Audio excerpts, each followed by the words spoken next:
Who the fuck is that guy? Welcome, everybody. Joe Quills here with you. It is a Tuesday night, another edition of the Joe Quill Show, and I need to turn my TV down. I was running to the bathroom real quick as the music was playing, and oh, by the way, exactly why I played that sound drop. Who the fuck is that guy? Because I got a haircut today. So, back to my shaven self there. So I'm aerodynamic for the next couple of months, and hopefully nobody will give me shit for it. So, but hope everybody's doing well out there. Got a lot to talk about here tonight. Those who are watching on YouTube, because those on YouTube will get the list of what I plan to talk about. And there's nights where I'm going to go strictly by that list. And there are weeks where I'm going to be going all over the place. I think this is going to be one of those all over the place weeks, only because of the fact that I was typing things up as I was going along and all that. So I think we're looking at I think we're going to be bouncing around a little bit, but and as you know, the theme tonight is Superman's officially going to Monmouth. We'll get to that a little later. I'm going to make you wait for the news, but if you're following a Q&A Racing on Facebook, you already know. So, but he could also be entered at Delaware Park, and we went through this last night. There's more money in the race at Delaware Park than there is at Monmouth, but Monmouth has a bigger goal in the long term, whereas Delaware Park's just a one-way thing. We'll get into that in just a little bit. But kind of keeping an eye on the Phillies game, and I'm also trying to keep an eye on the hockey game here. Phillies and Blue Jays are tied at 1. I think that's going into the 8th inning. No, it's the bottom of the 8th. So 1-1 there in Toronto, home of Woodbine Racecourse. Bottom of the 8th. USA's taking on Brazil in a friendly. That's no score. Not that we really care about that right now, but we'll worry about that later on. And the Golden Knights had another goal taken off the board. But this was a legitimate reason why it got taken off the board, because the clock ran out. And you cannot score the goal. The puck has to be completely over the line for the goal to count. And that was not the case here. But crazy series gets crazier because now you have Carolina scoring 3 goals in the first period. They had to pull their goalie yesterday, and they put in Brandon Bussey, who's the designated backup for most of the playoffs. He's now starting. And Carter Hart's looking a little shaky too. So you may be looking at a goalie change there as well. So a lot of stuff going on. And who knows what will happen, because we may see another goalie change there. We might see who is the guy that's backing up Carter Hart there. So we'll see what happens with that and more here. And we're kind of looking kind of sidecasting, kind of not, because I have my list of things I want to talk about here as well. So, um, I mean, some of the things we're talking about here tonight. Wemby and other players condemn violence against Spurs fans. Um, the Big Ten held a call today. They are out their grievances over the Sorsby ruling. The UFL um, last week in the semifinals, a UFL kicker did something that no kicker in the NFL has ever done. I'll tell you what that is. Live Golf may not be long, may not finish the season. And we got a stupid shit that I saw story, stupid shit I saw story. And this week, and this shows SSIS or the SHIT is a story where I think you're going to shake your head and say, how did that slip through the cracks? Um, I know I am, but you know, but thankfully action was taken. So, but um, we'll begin with this, and we'll begin with the NBA here. And Spurs got back to the series 2-1, so that's a good thing for me because I had Knicks in 6, and I got the feeling that if the Knicks win Game 3, they win Game 4 and it's over. So that's what I think. So, but now got a whole. I mean, you got many different ways that this series can turn out now. I mean, it could be Knicks in 5, Knicks in 6, Knicks in 7, um, Spurs in 6, Spurs in 7. I mean, anything's in play now, in my opinion. Um, I don't think that there's any. Um, I don't think that there's any. Any outcome that wouldn't surprise me right now. Well, the only thing that would surprise me is if like maybe the Spurs win one of these games by 50 points. I think that would be more along the lines of what the Knicks would do because when they've had closeout games in a series, they've blown the other team out. But and then we had Donald Trump at, at MSG and he got booed. Um, you can say what you want. I'm not going to get into the political side of this, but I took a different view on this.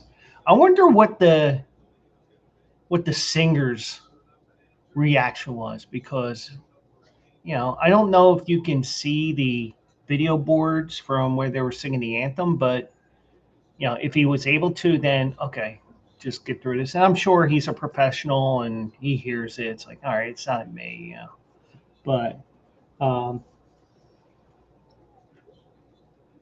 but yeah, so I would be a little. Um, I know me.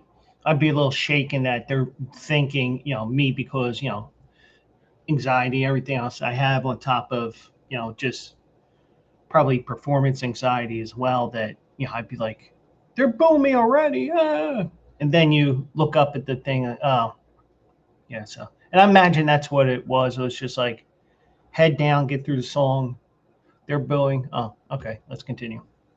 And also with being in a major arena like that, you have to be aware of the acoustics as well, and that's why they test things out ahead of time. They do a practice run before the game starts. So, but um, but apparently the story was off the court as well. And of course, people will be joking around saying, "Oh, Philly fans were dressed as Knicks fans," because there's videos permeating social media of apparent New York fans physically attacking San Antonio supporters.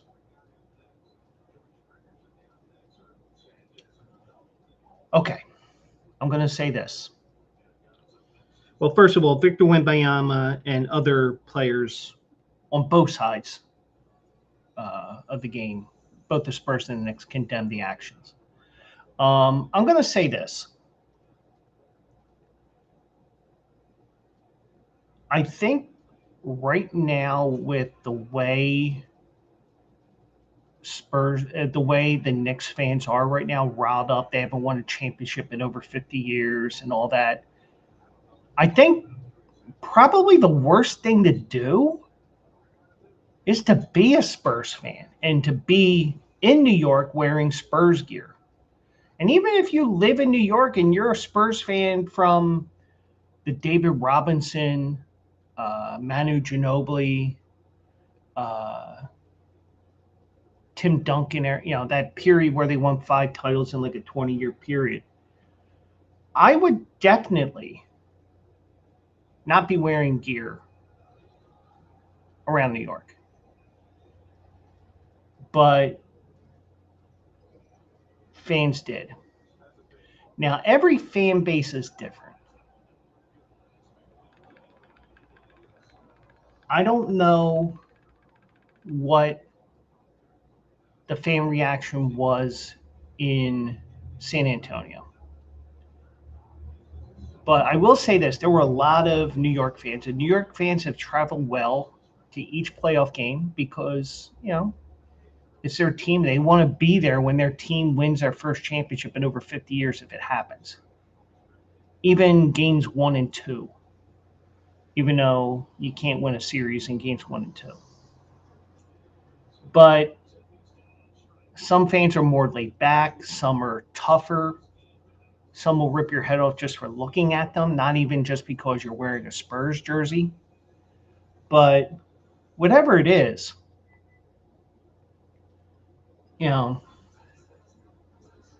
one thing I will say is, do you really want this on your record that, oh, by the way, oh yeah, remember those? Remember that that NBA Finals run the Knicks had in 2026, and they won the title? Yeah, I remember it. I ended up beating the shit out of somebody, and it ended up on my police record. It's not worth it. And I know you're all riled up, and also, if these were actually after the game, because I don't know if it was before or after, so, and maybe the article says that, I don't think it did originally, but I will say this. It's not worth it. It's not. Just, just do what most Eagles fans do when somebody shows up in the upper deck with a Dallas Cowboys jersey, even when Dallas is playing in California. Somebody has to wear that Dallas Cowboys jersey, and all the fans are going, asshole, asshole. I mean, you could catch it on live TV out of the clear blue from a Philadelphia Eagles game and be like, yep, Cowboys fan. But Wemby was among the players on both teams to condemn the videos that were all over social media. Wemby denounced the actions. He said, my thoughts, of course, are that we can't forget it's a game. We're just playing the game out there. I'm all for the passion, but with the respect for each other, it's unacceptable. Yeah, it is unacceptable. Not going to lie.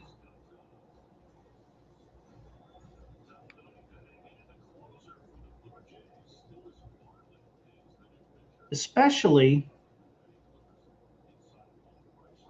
if it's something like this, because it's, you're doing something like this. It's like, what are you doing? What are you doing? But I understand you want your team to win, and maybe both sides said something. Maybe there was something said that caused this. Who knows? But whatever the case is, you just don't do that.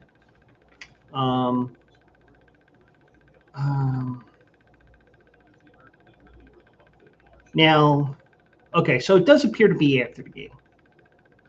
So San Antonio won, as we all know, 115-111. And in the aftermath, multiple videos surfaced of attacks on Spurs fans in the streets. The New York Police Department was cited here because ABC News reported that at least 21 people were arrested in various incidents involving fans. Why? I get it. You're pissed off because your team lost. Did that fan block a shot late, or did they make that game-winning three? No. Now, I would also say, know what stadium or arena you're going into, because some arenas you can get away with wearing another team's jersey. New York, especially right now, no way in hell can you do that. I mean, you kind of can in Philly at certain points of the year, but, you know. And I'm going to say one thing. Knicks fans come out in droves anyway, or at least especially this year.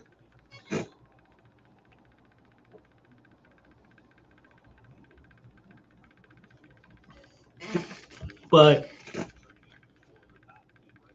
I don't think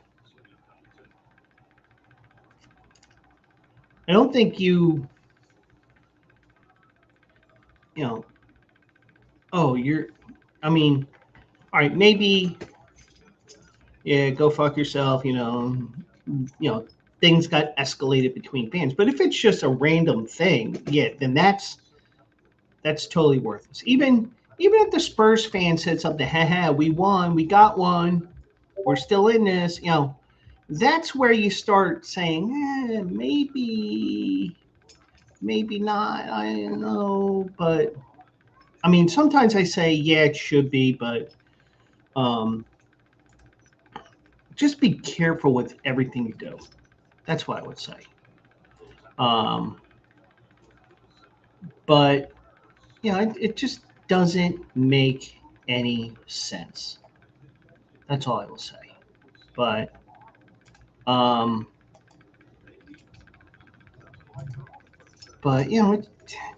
just don't do it. So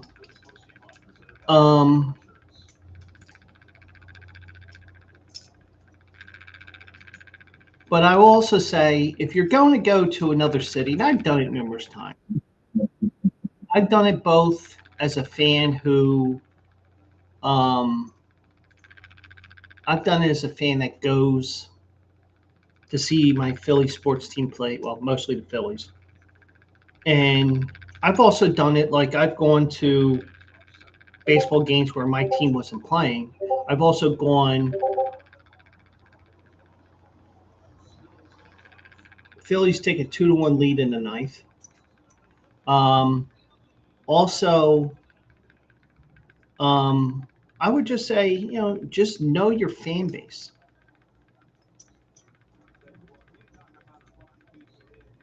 Because if you don't know the fan base and what they're like, you may not want to show up in that. You may not want to show up in that jersey. That's just me. But so Karl Anthony Towns said, the game is built off of respect and passion. We want everyone to respect each other. We want everyone to enjoy basketball at its pure state. It's the NBA Finals. There's no better place to watch basketball. Leave the physicality to everyone on the court. Fair statement. Very fair. I would definitely say, no reason to act like an idiot.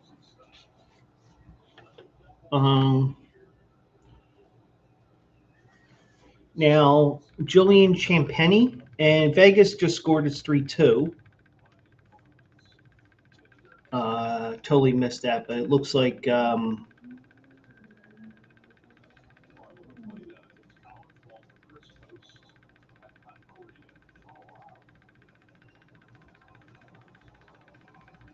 Carlson scored for Vegas, so 3-2. So going back to the story here, Julian Champagny, I think that's how it's pronounced. He pointed out he doesn't feel any threat walking around Midtown Manhattan, but he's a Brooklyn native, so he's used to stuff like that. But he said, I feel like we're here to play a basketball game. That's the main thing. I feel like for the fans, it should never be that serious where you have to jump people, beat people up, follow people home. Whether we win, they win, it doesn't really matter. Everybody should be able to come and enjoy the game no matter who they root for. Once again, another fair statement. I would definitely say, there's no reason for it. Because now you got something on your criminal record. You're going to have to go to court, even if it's civil court, for being sued for the assault on top of the physical assault. But now here's an interesting point from Dylan Harper, who's a native in New Jersey, played at Rutgers. He mentioned that Game 3 marked the first time he ever felt uncomfortable in New York. He said, it's my first time in New York walking down and getting booed. I can say that. It's kind of been every series. I think in OKC, during the Western Conference Finals, we got booed a little bit. Not really much in Minnesota and Portland, but I feel like it's New York, hostile environment. I don't think it would feel the same if it wasn't this hostile. So obviously the fans, they're all in on their team and they want to win a championship. And it's just not worth it. But I understand that players don't want to, fans want to wear their colors.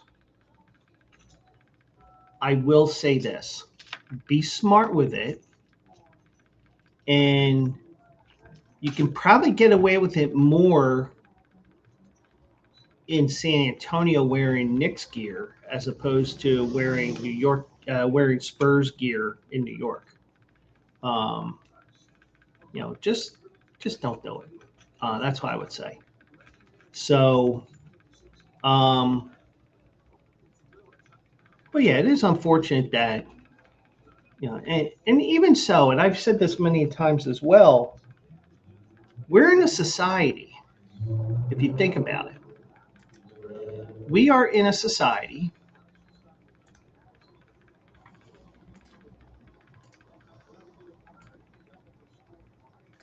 where, if you think about it, you can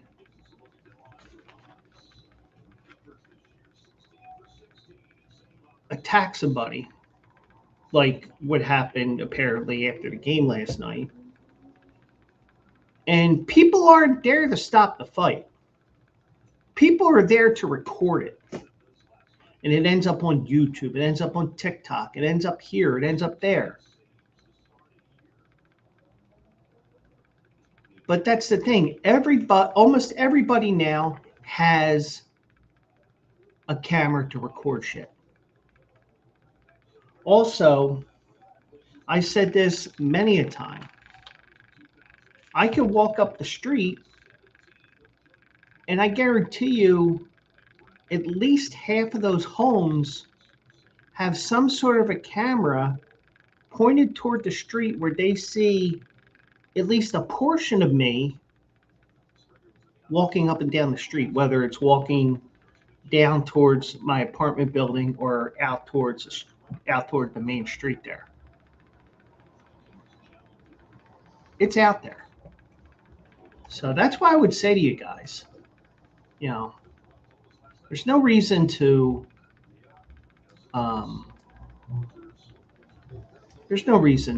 do all this stuff, but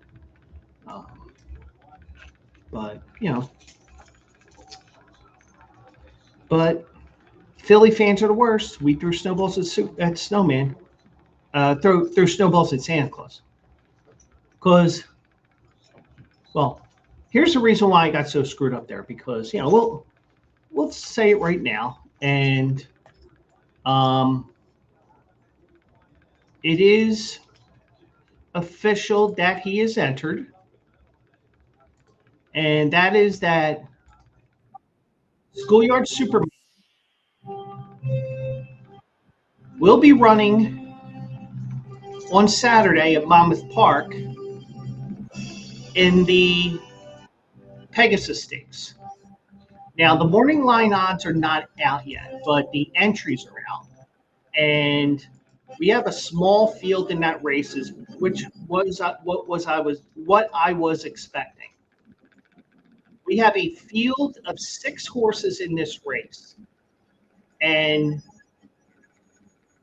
let me.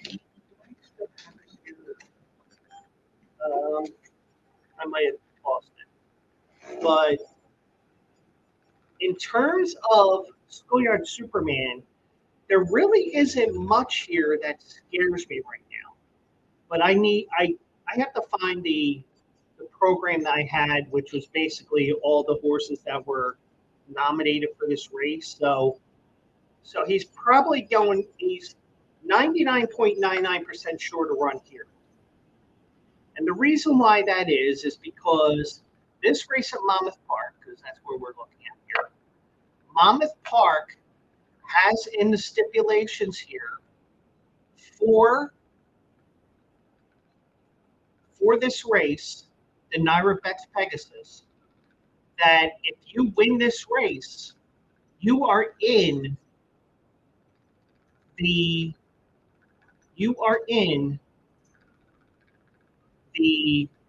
Haskell, which is a major Grade 1 race, and some horses mature later on in the year, and that may be the case with Schoolyard Superman here.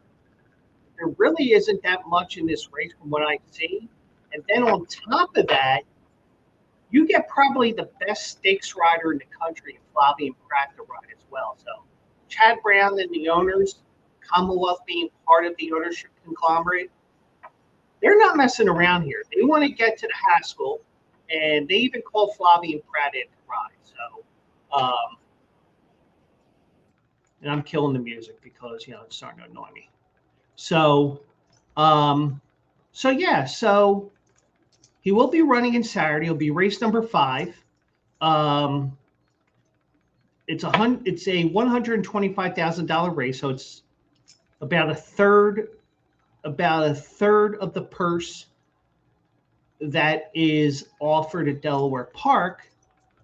But there's more for him in the long term because he can jump up and face the big boys in the Haskell next month. So, which leads to the problem that I have right now as Schoolyard Superman will be running on Saturday unless something strange happens.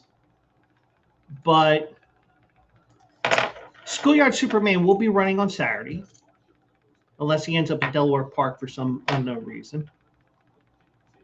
But it leads to my problem here. And my problem is, do I go up to Monmouth for this? Because of the fact that if I go, maybe I can cross paths with some of the Commonwealth people. Hey, I'm the Q and Q&A. I'm AJ's sidekick.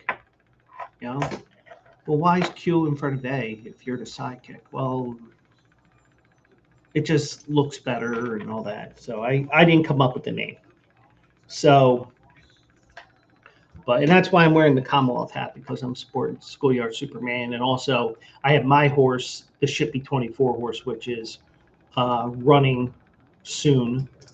He doesn't have a name yet, but hopefully he'll get a name soon. Hopefully they have a contest, because I have a couple of good names for the horse, and hopefully we get him going and on the road to the Kentucky Derby. But Schoolyard Superman was briefly on the Kentucky Derby trail, and I think he may have a little bit of an issue because of the fact that a race didn't fill a couple of weeks ago, and then on top of that, he did miss some time here and there. They wanted to run him in certain spots, and trainer said no, and this person said this, and this person said that. So, a couple of different things that happened along the way, but he looks ready to go, and we could be looking at a very interesting summer for Q&A Racing and AJ's horse, Schoolyard Superman. Now, one thing I will say, and Phillies are in trouble in the ninth here. 2-1, no out here.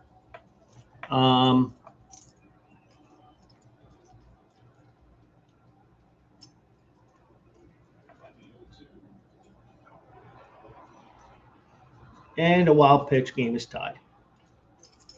So, and I didn't have really a way to seg this in, but the only reason why I segged it in after the first story was because of the fact that I started talking different things. It's like, no, I'm not talking about that one. But the Big 12 ADs had a conference call today, and they were holding their grievances over the Sorsby ruling, where Brendan Sorsby, despite betting on his teams, and the Blue Jays win 3-2. It happens. But they're basically, it's basically a thing where you have, how many teams they have? 18, 17? Let's say it's 18, just for the sake of argument.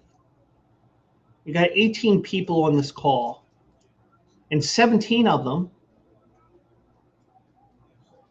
are throwing shit because they don't like what happened. And Texas Tech is like, yeah. But I think with everything that we know, even from yesterday, Texas Tech was going to do things their way, but Brendan Sorsby went his own way and said, well, I'm going to act like all the other kids in my generation, where if I don't get my way, I'm lawyering up. And that's what he did. But so the Big 12 athletic directors held a spirited call around midday today with Commissioner Brent Yarmick. So 16, 17, 18 commissioners, ADs, and the commissioner. The call made it clear that the league's athletic directors, all except Texas Tech's Kirby Hockett, are united around the notion that Sorsby should not be eligible for next season. And I think at least 95% of college football fans will say that as well. Because there is no way he should be playing football. Now, I will say this. There is a bit of a Pete Rose element here. And I'll tell you what I mean here. Because if you think about it, the whole Pete Rose thing, one thing that has been said numerous times on numerous talk shows, local shows, national shows, whatever, if he admitted he bet on baseball, maybe we'd be a little more forgiving with him. And I hear a siren coming.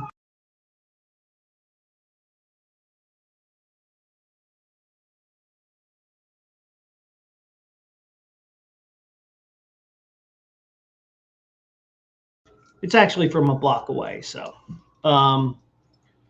but the one thing I will say is, I just feel like a rule's a rule. You violated the cardinal rule in sports, betting on the sport, whether it's your team or the other team. But he was buried on the bench. So, but the thing is, in Pete Rose's case, remember, it took him 14 years to admit he bet on baseball. And the only reason why he admitted he bet on baseball was because he was promoting a book that he wrote.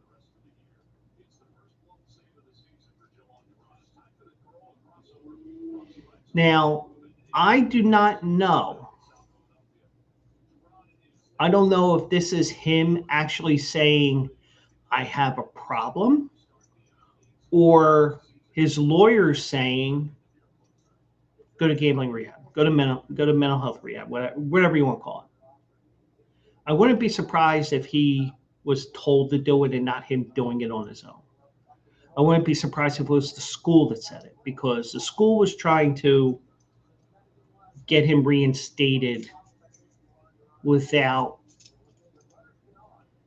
going through the court system. But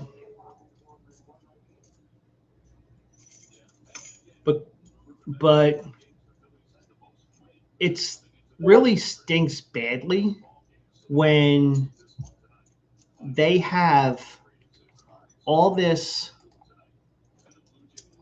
stuff going on, because, and it stinks even more because of the fact that when you look at everything, he's getting an injunction conveniently because the district court, or whatever court this was conveniently in Lubbock, Texas, where Texas Tech is. And I guarantee you that this judge, was probably either a Texas Tech alum or a Texas Tech fan. And I didn't research it, nor do I care to research it. But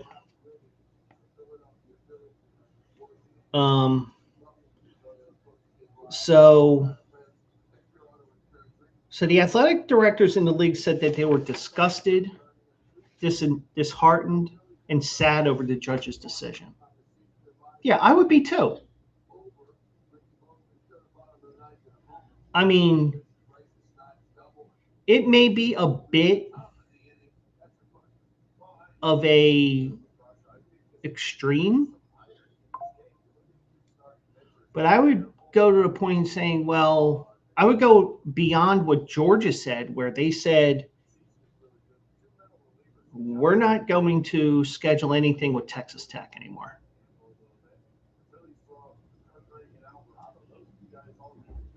Personally, I would say I'm leaving the league. Now, granted, it's not their fault, but but the integrity of the game is gone, basically. Even if you just look at this as just a team that ends up having their quarterback returning after everything.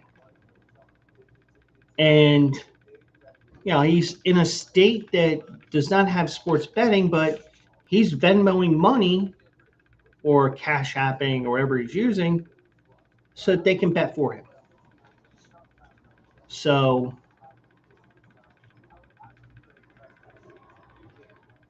now sources told ESPN today that the call was the first step in 3 expected steps by the Big 12 to discuss and potentially address the Sorsby situation. On Thursday, the Big 12's executive board will meet with Yarmick, and they're expected to review potential options moving forward. And the Big 12 board chair is President Doug Girard of Kansas. Now, it's unknown whether the league could rule that Sorsby is ineligible or not allowed to play, which was the tone favored by athletic directors on Tuesday's call. Now, I think the way that this would work, I do not think that this I don't think the Big 12 can override the NCAA. But what the irony is, the national championship for FBS is not NCAA sanctioned.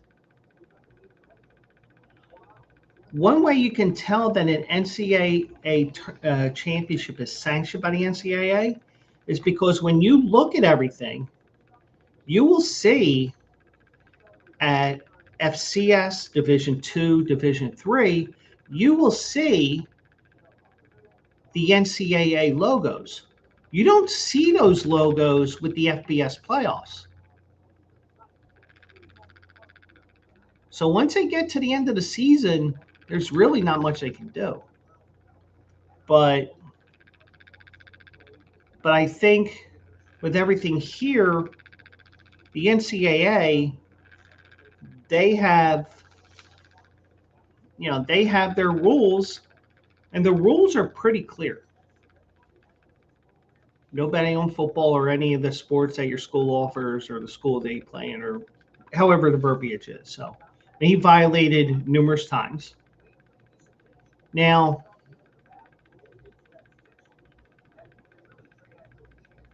he could be saying, they could say, well, he ended up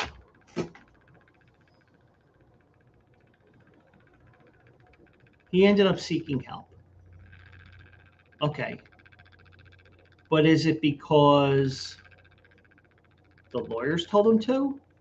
Or was it him saying that to himself? And also, how is this going to play out with the NFL? Because if he's good enough and worth a high draft pick in a normal situation, how does that play that somebody has gambled on the sport play in the NFL? I mean, does he get some sort of a check mark against him from the NFL because he did it in college? I mean, I don't know how this would work. But this could be a situation like Shedeur Sanders, where everybody projects, oh, he's going to be a high draft pick, and next thing you know, he's taken the 5th round. It could be that nobody drafts him at all because they don't want to deal with this drama. But I don't know how you do this. But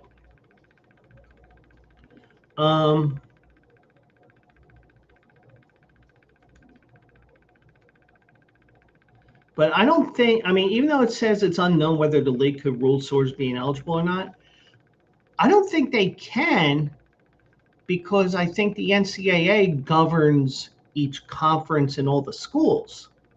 So I don't think the conference can do that. I think what would happen is, kind of like, all right, well, the team's going to give somebody 2 games. Okay, we're going to give him 2 additional games, so he's suspended 4 games. Or the NCAA could say, all right, we agree with the 2-game suspension. We're not going any further. But I don't know. I mean, that's the thing here. A lot of this stuff that's happened over the last couple of years has not been challenged before. And, you get these judges that, it's very problematic to me that you have a team here, or you have these situations time after time where, well, he didn't play 4 years in Division I. He played a year of junior college, so he gets another year. Or, then this happens and this happens. And by the way, VGK just scored. They're tied at 3. But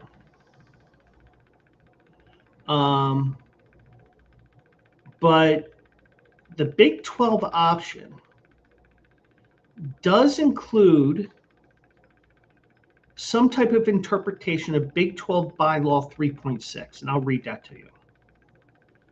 And at least what the article says. It allows the legal autonomy, okay, for discipline that includes prohibitions on appearance in postseason events or televised events, restrictions on revenue distributions, and limitations on recruiting or scholarships. So the way that I'm reading that now, they could go after the player. They could go after the school. That's what it sounds like to me. I don't know what you guys would think about that, because it just seems like it could be many different things here. So, but Yarmick summarized Tuesday's call with a prepared statement. We had a thoughtful and productive conversation with our athletic directors as we continue to work through the broader implications of the situation. Many of our athletic directors voiced their opinions. We will continue to have open and honest dialogue among the group. Until there's something to report, these conversations will remain within the conference. But the thing is, I don't know what you do here if you're in the Big 12. Can you go after the school? Is that what they mean? I mean, it's so many different things here and just crazy. But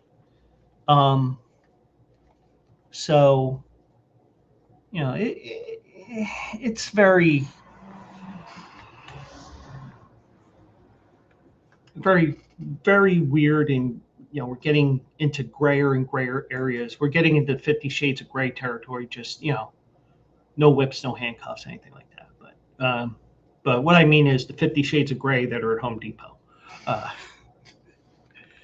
And by the way, don't ask somebody for 50 Shades of Gray collection at Home Depot, because you will get kicked out. But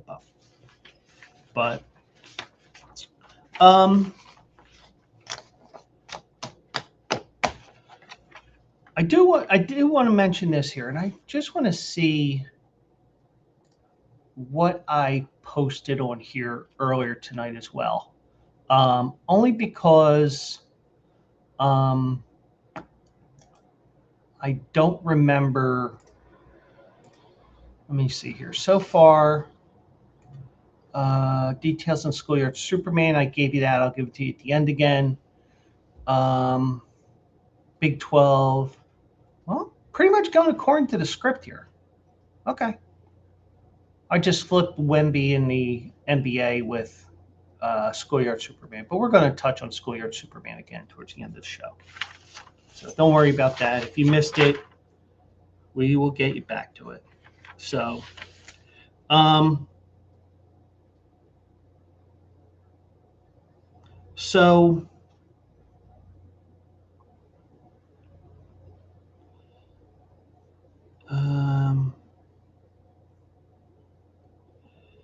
let's see.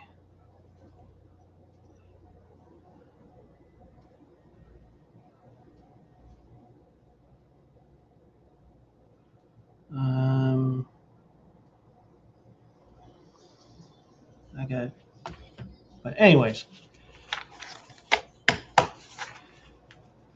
Now, the one thing that you have here over the last couple of years is you've been seeing more and more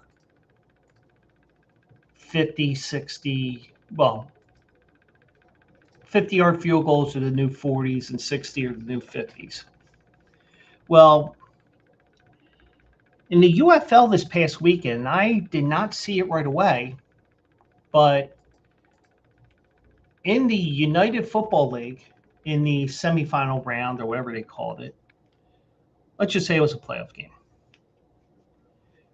Tanner Brown did something that no kicker in NFL history has ever done. What is that? Well, he kicked 2 field goals of 60 yards or more in that game. And I think that's even better than 2 chicks at the same time, man.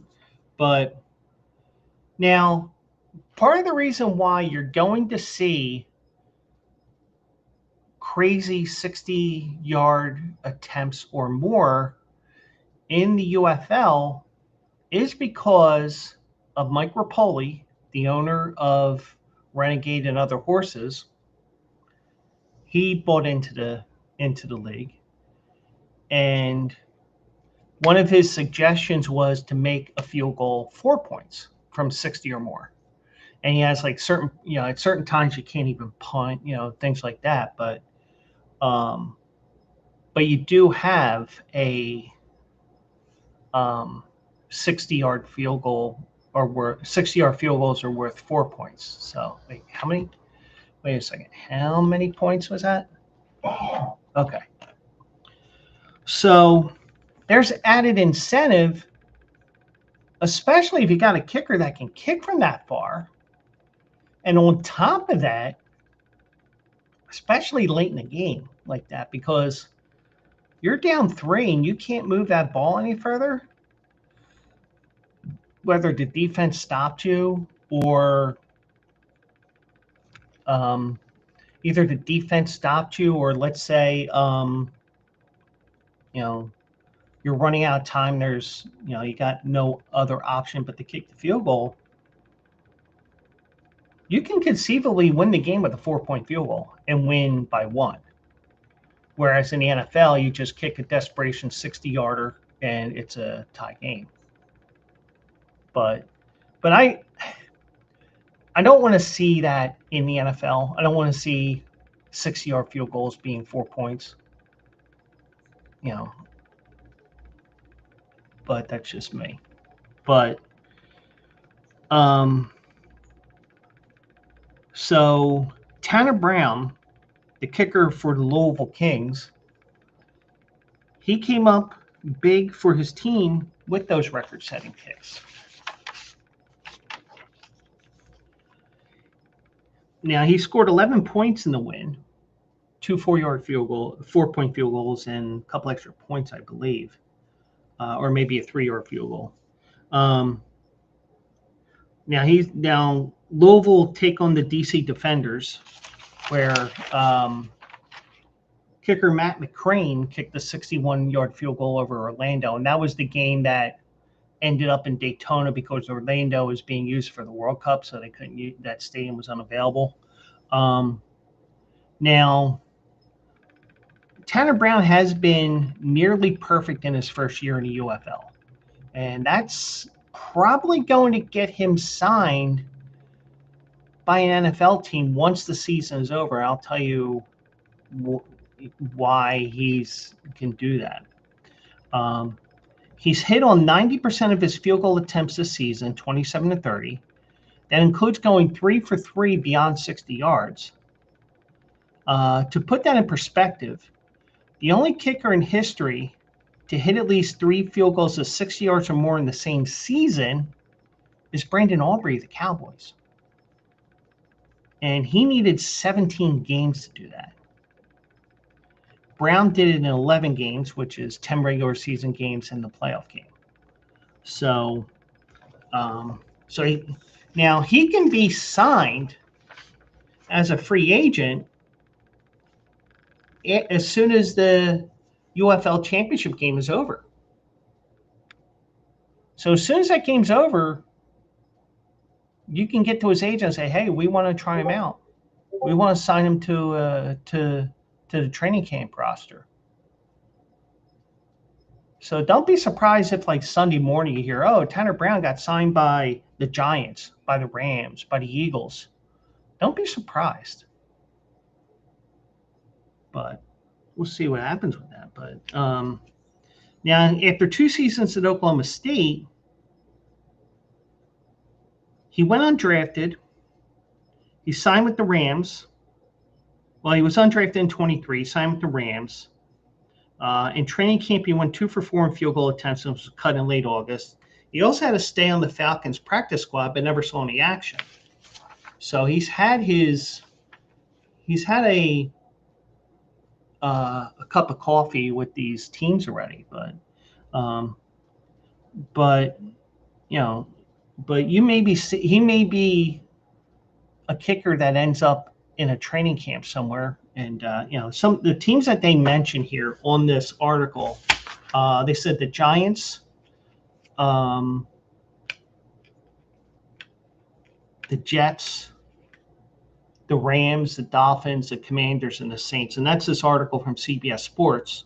Now, Eagles maybe. I don't know who else they have in the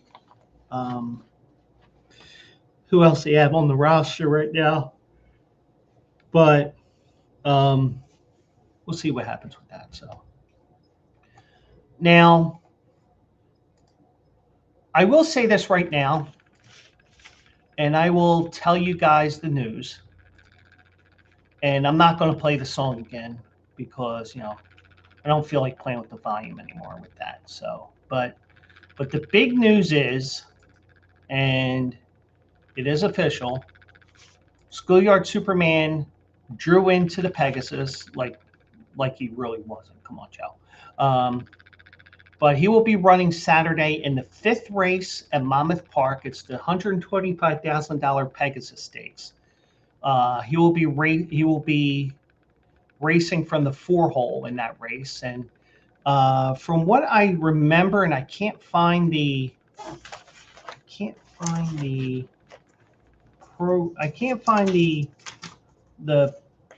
program that I had.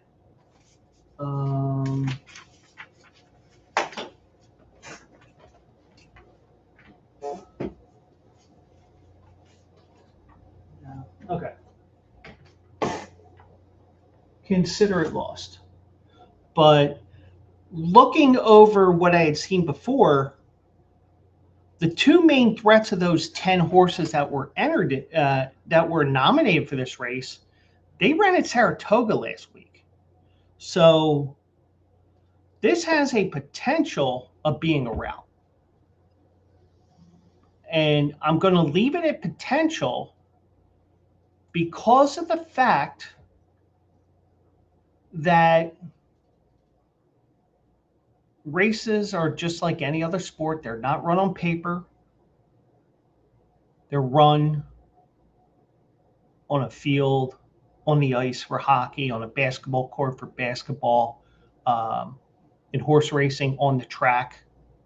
But it does look good for him. Be interesting to see what the odds are, because the odds are not out yet. But he drew the 4-hole, and they did. Now, probably Manny Franco decided, I'm going to stay in New York. So Manny Franco is the regular rider. So in his place is Flavien Prat, who is probably even a better jockey to have, because back in 2024, he set the all-time record for most graded stakes wins in North American history.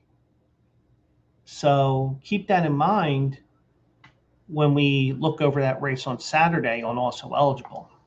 So now, the thing is, I did some additional looking because of the fact, well, what happens if he doesn't run? Because Delaware Park also has the Delaware Derby. I looked at that last week. And I told AJ last week. I might have said it last Saturday. I might even said it to him on the phone and not on the show. No, I did say it on the show because I did show him the Delaware Park card, which I didn't upload for the show.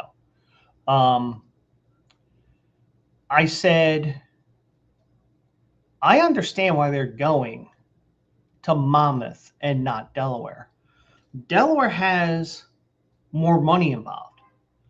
But if you finish in the top 2 in this race, you get all expenses paid for the Haskell. So would you rather run in a $300,000 race that leads you to almost nowhere? Or do you want to run in a race that's only $125,000, but you're going to run in a race that is a purse of, let me find it here, $1 million. And oh, by the way, if you win the Haskell, okay, if you win the Haskell, and I didn't realize this until just now, you win the Haskell, you get all expenses paid to the Breeders' Cup and the Breeders' Cup Classic. And the one thing I will tell you guys as well, horses do tend to not mature the same. It's kind of like the same as if it's not the same. It's the same as, you know, puberty growing up, and all of a sudden this one kid is throwing a 75-mile-an-hour fastball that nobody can hit. Well, he reached puberty a little bit sooner than the others, and he's destroying everything. And then the next year, he's not doing jack shit because everybody's caught up to him in puberty and growing up and stuff like that. So that's, you know, and in this particular race, you don't necessarily have it, but the Ohio Derby next week, you'll have Oselli running in that race, but you also have other horses in that race where you're going to say, well, what about, you know, it's like, well, you're going to have Oselli being bet hard because, hey, he finished third in the Derby. But you can look at some of these other horses and say, this horse hasn't run against the big names, but he can hold his own. And oh, by the way, he's probably won a race and Oselli has not. It's just that Oselli has had the setup a couple of times where he can make a lot of coin for his owners. So, but I will keep you updated Thursday night. I'm tempted to go because, you know, because I'm wearing the Commonwealth hat, because I bought into a horse that was offered with Commonwealth. Name of the horse has not yet been selected or approved by the Jockey Club, but he has, you know, right now it's just Shippy 24, and hopefully Shippy does get a name because, you know, I want to see him run, and I'm sure in a couple of months he will be running.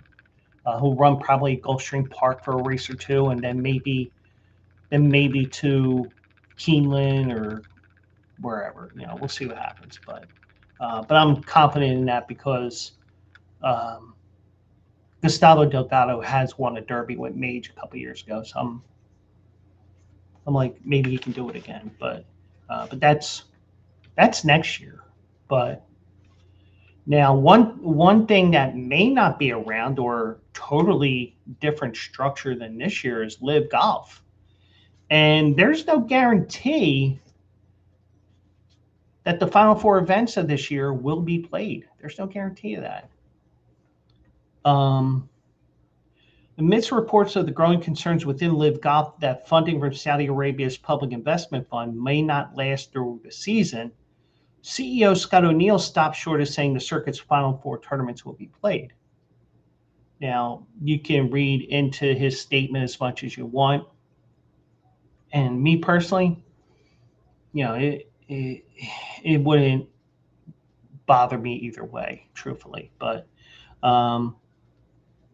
O'Neill said on CNBC that Live Golf has to trust that the PIF, Public Investment Fund, will follow through on its promise to fund the league through the remainder of the season. I mean, but, you know, Saudi Arabia, they have oil money. They got money that they don't know what to do with for the most part. So, but, you know, just wonder, you know, if they're seeing that this isn't worthwhile, it's probably just make sure you may just see everybody. It may be that you just say, okay, you may just say, yeah, it's time to cut the cord on this. But but when O'Neill was asked if he could guarantee the 4 remaining tournaments would be played as scheduled, he said, "What I can guarantee is a heck of a return if you come invest in this business." So he's dodging the question. Now, whether that's the case or not, we'll never know in terms of what he's thinking. But I think he is dodging. So the next event is at the end of July at the JBC Golf and Country Club in Rochester, England. At least I think that's pronounced Rochester. And then they have 3 tournaments in the United States. Trump National Golf Club at Bedminster, New Jersey, shocker. The club at Chatham Hills in Westfield, Indiana. And the season-ending team championship at the Cardinal at St. John's in Plymouth, Michigan on October 27th to 30th. So O'Neill is trying to raise $350 million in new capital to replace the PIF's funding, which is expected to reach more than $6 billion by the end of the season. Now, I won't necessarily say that they were doomed to fail. I think you can say it was mismanaged because the first couple of years they didn't have any TV deals, and Fox has the rights this year. But I think you could have, maybe you can say it was mismanaged, but I think in terms of the players, now the interesting thing is what happens to all those players when in the event that there's no live tour next year, even if it is severely restructured. Because remember, a lot of those guys sued the PGA Tour. And, the PGA Tour will want to get back at them. So O'Neill said, "We have incredible business momentum. What we don't have is a lot of time. So we're very urgently out there talking to those who are interested. We like the pool, but we have to get this done through the summer."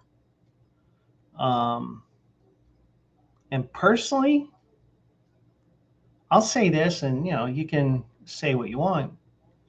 I think if they stepped away from a year and said, "Oh, we'll be back in 2028," they won't be coming back. Now,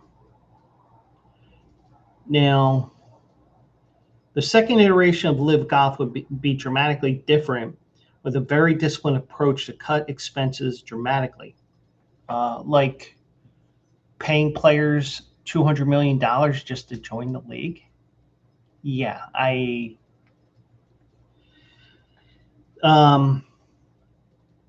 O'Neill said that Live Golf will be profitable in 3 years if the league can raise funding to relaunch. I mean, anything's possible, but I don't think so. Now, Front Office Sports reported on Saturday that Live Golf's funding may dry up before the season ends. The report quoted a high-ranking executive from one of the league partners who said, "Every remaining tournament is on the fence." So,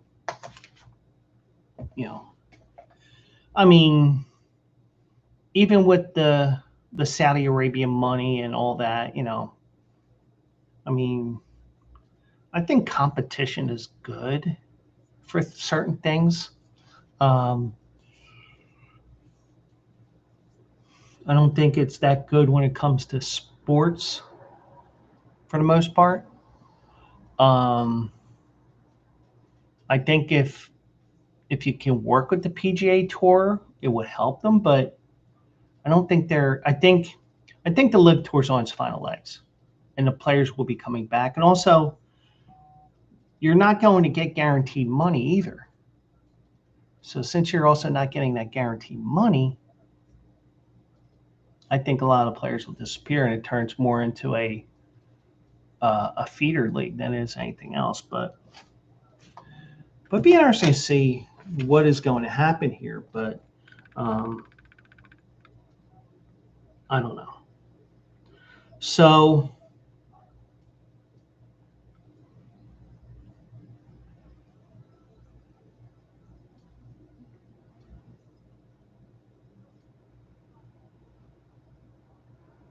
I will say this, and we can talk about this as well, because from time to time, I tend to get on the big bird, the airplane. I like to go to Vegas every once in a while. If I want to go down to Florida, especially with my horse Shippy 24 running at Gulfstream Park or things like that, yeah, I want to go there. And the thing is, I know I'm safe, but there was an interesting story that came out that makes you wonder how something like this could happen. So there was a former Air Canada pilot. He flew hundreds of flights without a proper license. The police in Ontario, I think that's the province of Ontario, he flew more than 900 flights with tens of thousands of passengers over 17 years without ever obtaining the license required of a captain.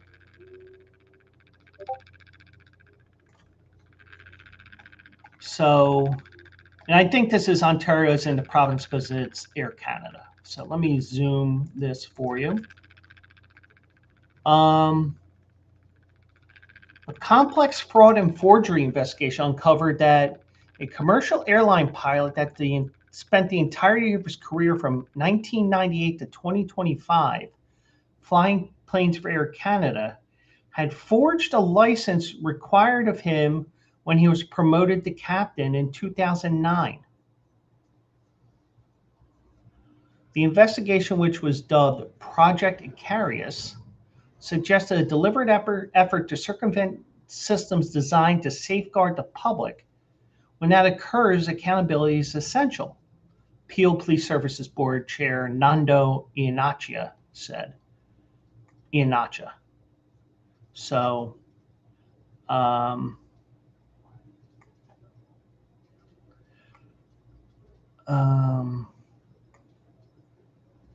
so Deputy Police Sheriff Nick Milinovich says, our investigation has led us to believe that this was all done without the appropriate licensing, more specifically without an airline transport pilot license, which is a requirement to fly passengers.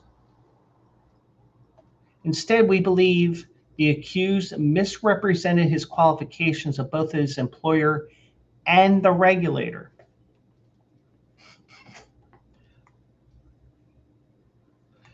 So Milinovich said it was believed that the former pilot had filed a false police report in relation to the event, found to have not occurred through this investigation with respect to stolen pilot documentation.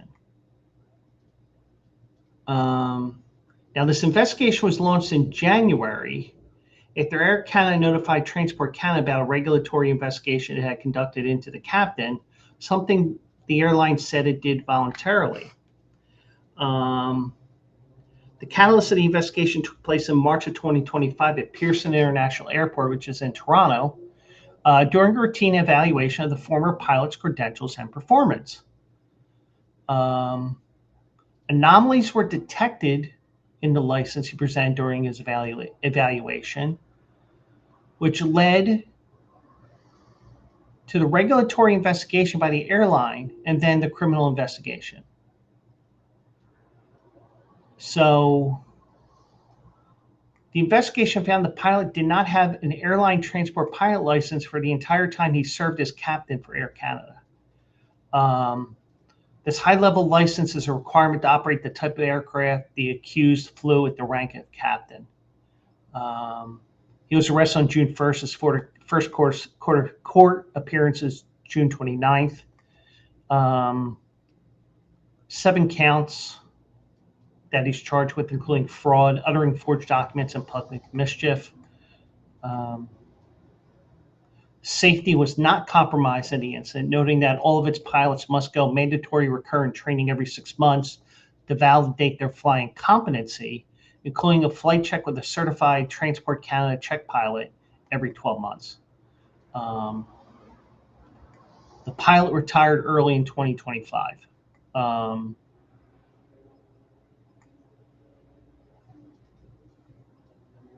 And even though the airline acknowledged that a proper license is still required in order to fly, and says it did take this matter with the utmost seriousness.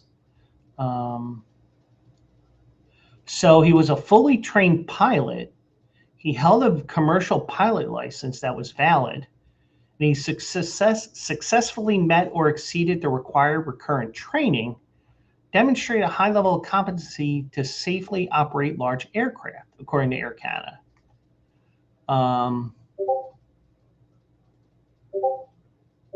The airline noted that even though the captain was trained to operate aircraft, regulations require that captains of large aircraft operated by airlines in Canada hold an airline transport pilot license obtained by passing a series of written exams. Pilot in question was removed from active duty. Airline Pilots Association said in a statement provided to CTV News on Monday that the matter is subject to an ongoing investigation. So crazy stuff there. And, this is the stupid shit that you see from time to time. And this is worthy of it being the stupid shit that I saw story tonight. So, and the one thing is, and I will say this to you guys, there is a reason why this is not a scheduled thing every night, because I'm not going to force a stupid shit that I saw story when it's just not that stupid of a story. I mean, this is shake your head worthy stuff here, that someone got away with this for 16 years and it slipped through the cracks. But, he did get tested. He did get tested every 6 months like they're supposed to, but, it's just crazy that something like this could happen. And I would think that this may, I would think that this would basically be something that could happen in the United States as well. But that's Canada. United States may have a different way of licensing pilots and stuff like that. I would think that there's something that the United States does that may be a little bit different, but maybe a bit the same as well. But because it may be the United States does more, or they do less now, especially with the way that everybody got fired and let go and laid off from all the major federal agencies that we have.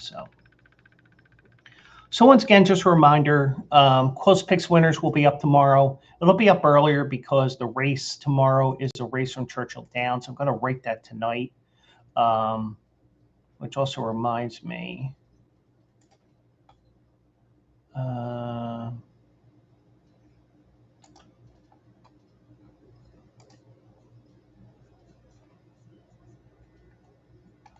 am I going this way?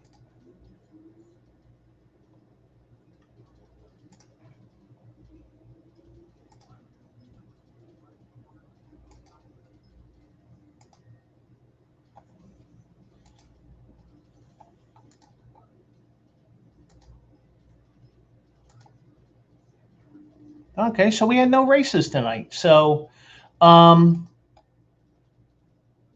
everything looked good at Assiniboia Downs tonight, but the race got canceled because of the weather. So race got canceled. I typed up an article this morning for no reason. But all right, You don't plan for the weather. And then Saturday also eligible. We'll be looking into races from Monmouth Park. Schoolyardsuperman running in the Pegasus, $125,000 race, which can lead to the Haskell if he finishes in the top 2. And let's say he upsets the field in the Haskell, he's on to the Breeders' Cup Classic. So a lot of if A happens, then B. If B happens, then C. There's all kinds of ripple effects. And also, oh, by the way, there's that race at Parks in September, the Pennsylvania Derby. Okay, so just saying. So that's it for now. And a bit of a shorter show tonight, but that's a great thing about this show. It could be 2, it could be 2.5, it could be an hour and a half, it could be an hour. But I'm gonna watch the end of. Holy shit! What a giveaway that was. That was a bad giveaway by VGK, and then another one, and Carolina scores. So Carolina's up 4-3. A lot of giveaways here by VGK tonight.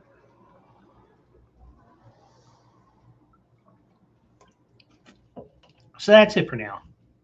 And check out Quills Picks winners tomorrow, and we'll see if we can get you guys a winner. So hope everybody has a good night, and